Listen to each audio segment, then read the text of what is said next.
Chile es un país montañoso. El 80% de su superficie corresponde a terrenos de altura. A lo largo de su historia, estas montañas han sido para el chileno base de su economía, fuente de su lento progreso.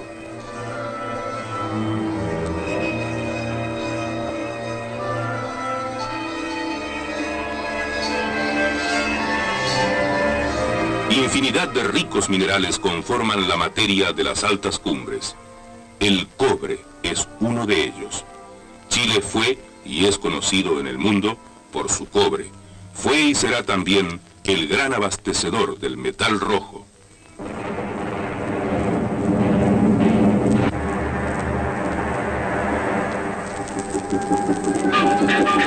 La extracción del cobre no ha sido fácil. En las minas a tajo abierto, calor sofocante, viento, polvo. En las subterráneas, el otro extremo. Temperaturas de 20 grados bajo cero, nieve, avalanchas, derrumbes. Pese a la creciente mecanización de las faenas, el hombre, el minero chileno, ha sido y es el principal motor de esta máquina gigantesca. Sin embargo, estos hombres y sus familias han conocido y vivido una historia negra. Recuérdense las pulperías. En vez de sueldo, mercaderías o alimentos que enriquecían aún más al pulpero, al pulpo, a la compañía. Y la silicosis, o la prostitución.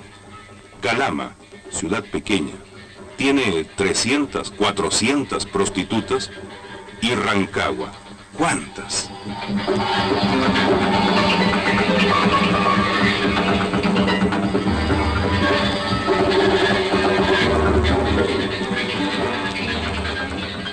En 50 años, las compañías norteamericanas se llevaron 1/3 de lo que es Chile, o 1/3 más de Chile, en crecimiento y progreso.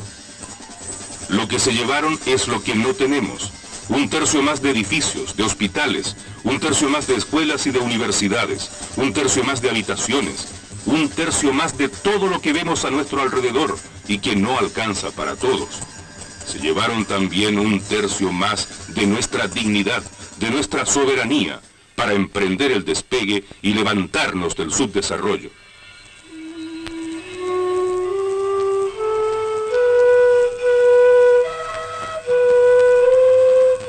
Potencialmente rico, Chile ha sido un país pobre, con un lento desarrollo. Muchos chilenos deben ganarse la vida en oficios marginales. La desocupación es un problema que se arrastra por generaciones.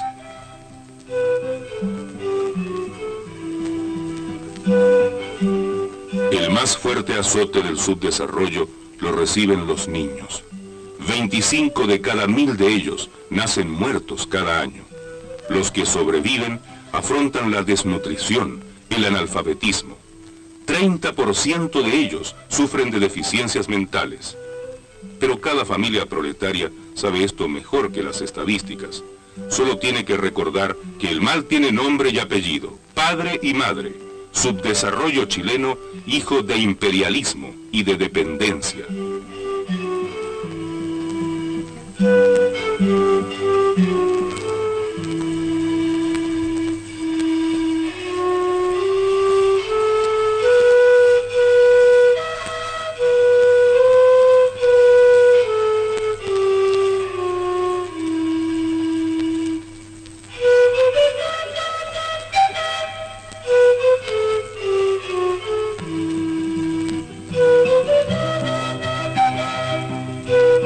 La estructura capitalista del poder crea una mayoría explotada por una minoría explotadora que ha permitido que existan en el país más de 300.000 desocupados y quién sabe cuántos más a medio trabajo, a medio comer, a medio morir.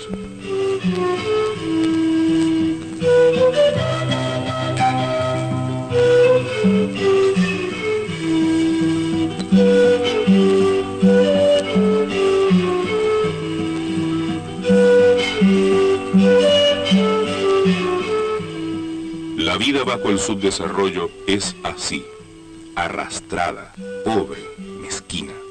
Su imagen destaca dolorosamente cuando el país es potencialmente rico y más aún cuando su riqueza básica, el cobre, ha ido cada vez más contribuyendo al bienestar y al progreso de otras naciones más ricas. A partir de la segunda revolución industrial, el cobre fue adquiriendo una importancia espectacular por sus múltiples usos en la industria electrónica, de la construcción, de la automotriz.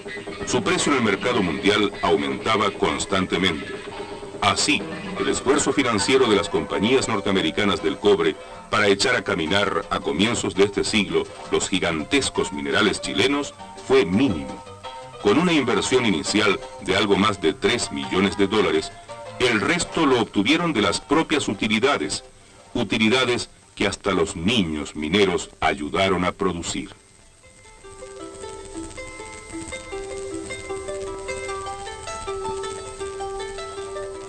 Durante medio siglo estas compañías ejercitaron el chantaje, el soborno y el saqueo de nuestra economía, con la colaboración de la burguesía chilena entronizada en el poder.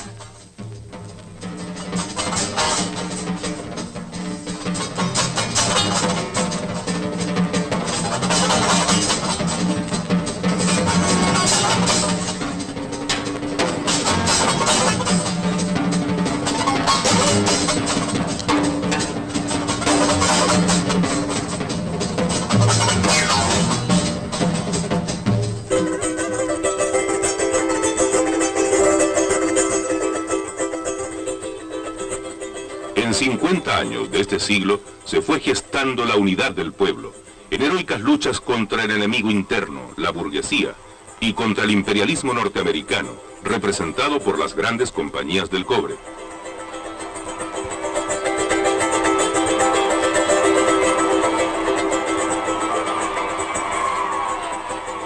La violencia de los gobiernos reaccionarios se volcó sobre los partidos populares, que vieron sus propósitos reiteradamente desechados por la decisión democrática de una pseudo mayoría. Grandes marchas de obreros, campesinos y estudiantes, paros nacionales, huelgas impulsadas por reivindicaciones económicas, encontraron siempre como respuesta la represión armada de los gobiernos derechistas. Un lema era común en todas las manifestaciones: nacionalización.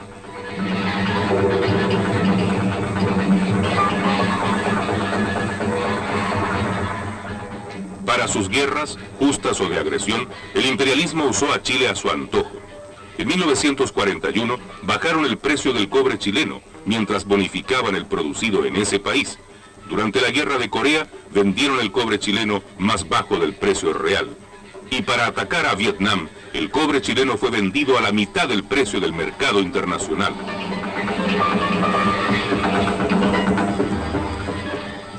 Pese a las luchas que se daban para denunciar los escándalos del cobre, los gobiernos reaccionarios no trepidaron en otorgar a las empresas extranjeras nuevas granjerías, nuevos tratos, nacionalizaciones con apellido, que se traducían en ganancias netas para los monopolistas.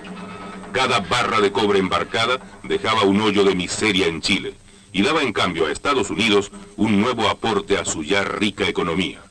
Se puede afirmar, el cobre chileno ayudó y está presente en cada manifestación del alto estándar de vida norteamericano, 10 veces mayor que el chileno.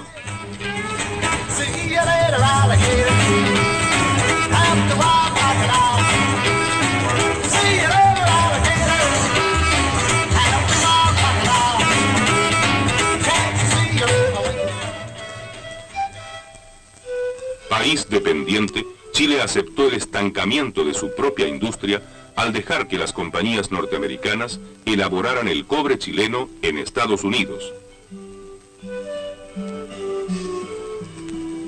Los grupos económicos de la burguesía terrateniente, controlando en el país los medios de comunicación, los bancos, las industrias, el comercio, se alió naturalmente a las compañías extranjeras, encerrándose en su ocio productivo e ignorando la quemante realidad del resto de los chilenos.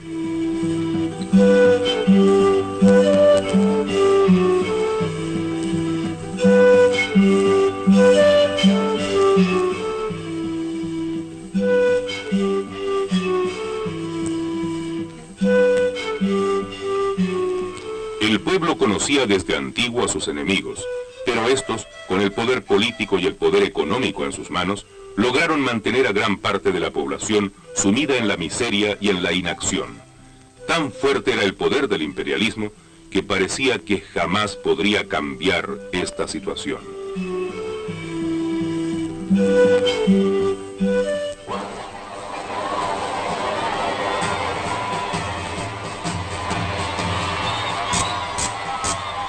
Llegó por fin el día que hoy vivimos, del triunfo del pueblo y su gobierno de unidad popular, el que planteó como medida de urgencia la recuperación de las riquezas básicas para garantizar integralmente la independencia económica y la plena soberanía. La nacionalización del cobre era la gran reivindicación nacional, la razón de existencia del movimiento popular. En la histórica Plaza de los Héroes de Rancagua, el 11 de julio de 1971, el presidente Allende proclamó esa fecha como el Día de la Dignidad Nacional. Los altos dirigentes del cobre encabezaron las columnas de mineros que con su presencia iban a respaldar a su presidente en el acto de anunciar lo que ya la ciudadanía toda había decidido.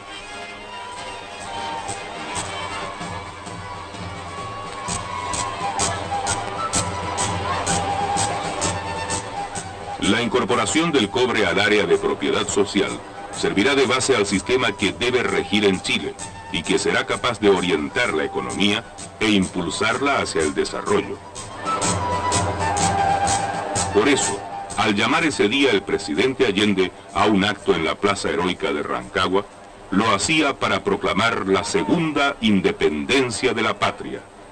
Consciente de la responsabilidad de los trabajadores del cobre para consolidar esta victoria, dijo: los trabajadores del cobre no serán dueños de las minas para beneficio exclusivo de ellos, son dueños de las minas en cuanto las minas le pertenecen al pueblo y los trabajadores del cobre forman parte del pueblo, pero los trabajadores del cobre tienen que entender, lo saben y lo van a vivir, que el esfuerzo de ellos estará destinado a hacer posible que cambie la vida del niño, la mujer y el hombre de la tierra chilena, que el esfuerzo de ellos y el cobre estará destinado al progreso de la patria, que al sudar trabajando el fondo de la mina están haciendo por un Chile distinto